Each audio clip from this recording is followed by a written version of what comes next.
ఒక మెడికల్ షాప్లో ఒక ఆయన కనపడ్డాడు నాకు. ఏదో వ్యాధి పేరు చెప్పి మందు అడిగాడు. అతను ట్యాబ్లెట్ ఇచ్చాడు. ఆయన ఆ ట్యాబ్లెట్ చూసి అన్నాడు, ఇది 15 రోజులు వాడానండి, తగ్గలేదన్నాడు. మెడికల్ షాప్ అతను అన్నాడు, ఎవరు రాశారని అడిగాడు. ఎవరు రాయలేదు, పక్క మెడికల్ షాప్లో అతన్ని కూడా అడిగితే ఇచ్చాడన్నాడు. అతను అన్నాడు, డాక్టర్కి చూపించుకోకపోయారా అన్నాడు.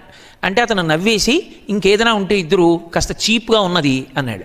అంటే అతను నవ్వేసి ఏదో ట్యాబ్లెట్ ఇచ్చాడు. ఓ వారం వేసుకుని డాక్టర్ దగ్గరికి వెళ్ళాను నేను. అతను నాకు బాగా సన్నిహితుడు.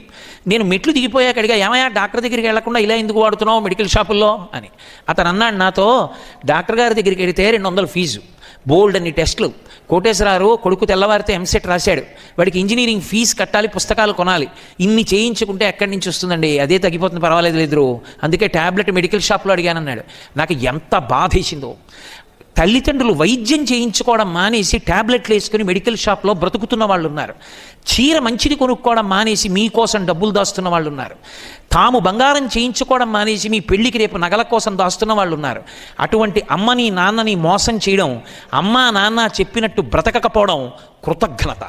అందుకని కనీసంలో కనీసం ఎప్పుడైనా ఒక తప్పు ఆలోచన వస్తే మీ అమ్మగారిని నాన్నగారిని జ్ఞాపకం తెచ్చుకోండి.